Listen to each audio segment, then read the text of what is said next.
Laissons-nous guider par son esprit. Laissons-nous guider par sa parole, peuple de Dieu. Nous ne sommes pas seuls maintenant dans les épreuves. Tu ne seras plus seul à pleurer sur ton sort. Le Saint-Esprit est là. Il faut rechercher sa force et sa lumière. Quand rien ne va, dis Saint-Esprit, aide-moi. Je manque de force. Je manque de dynamisme. Je suis découragé. Accorde-moi la force. Parce qu'il est en toi. Il vit en toi. Tu n'es plus seul. Dans le combat que tu mènes, tu n'es plus seul. Nous ne sommes pas propriétaires de nos vies et nous ne pouvons pas faire ce que nous voulons avec notre corps désormais, parce que notre corps est le temple du Saint-Esprit, peuple de Dieu. Nous appartenons à celui qui habite en nous.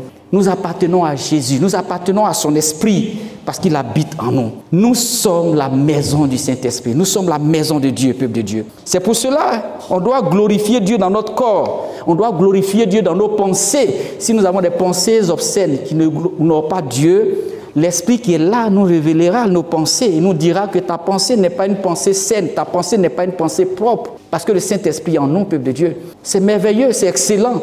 On ne nous appartient plus à nous-mêmes. C'est pour ça que l'apôtre Paul dit, si je vis, ce n'est plus moi qui vis, c'est le Saint-Esprit qui vit en moi. Ton corps ne t'appartient plus, ta vie ne t'appartient plus. C'est Jésus qui contrôle ta vie. Et Jésus sait ce qui est bon pour toi, ce qui est meilleur pour toi. Et Jésus nous donne ce qui est meilleur pour nous, peuple de Dieu. Glorifions-le donc dans notre corps et dans nos pensées. Nous ne sommes pas seuls à lutter contre le péché. Désormais, le Saint-Esprit est là pour t'aider.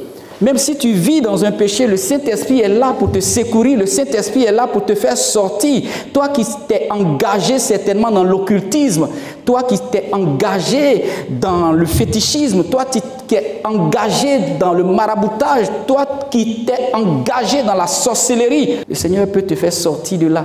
Le Saint-Esprit est là pour t'aider. Tu n'es plus seul à lutter contre le péché. Voilà pourquoi il est là. Voilà pourquoi il habite en toi. Recherchons donc le fruit de l'esprit. Le fruit de l'esprit, c'est quoi? C'est l'amour, c'est la paix, c'est la joie, c'est la patience, c'est la bonté, c'est la fidélité, c'est la douceur, c'est la maîtrise de soi. Et le Saint-Esprit est là pour nous aider à développer le fruit de l'esprit dans nos vies. Depuis que nous sommes devenus chrétiens, chaque jour, nous devons toujours rechercher la perfection divine. Avec Jésus, c'est possible. Et c'est pour ça que le Saint-Esprit est venu habiter en nous, pour que nous puissions rechercher les fruits de l'esprit.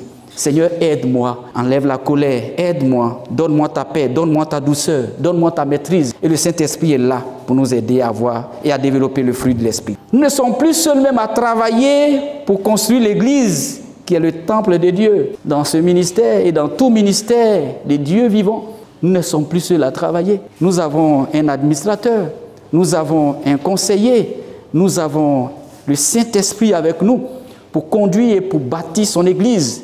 Nous ne sommes que des collaborateurs de Christ dans cette œuvre. C'est pour cela que le Saint-Esprit est le maître de l'œuvre. C'est lui le maître, c'est lui le concepteur. Il est le conseiller, il est celui-là qui est devant. Il nous a donné une grande variété de dons. Chacun de nous a reçu un don pour le ministère. Ne les gaspillons pas, ne les gardons pas à nous-mêmes, mais c'est pour l'édification et pour bâtir l'Église. Tous ces dons, mettons-les au service de Dieu. Alléluia. Nous ne sommes pas seuls aussi à annoncer l'Évangile. À l'écoute de la parole de Dieu.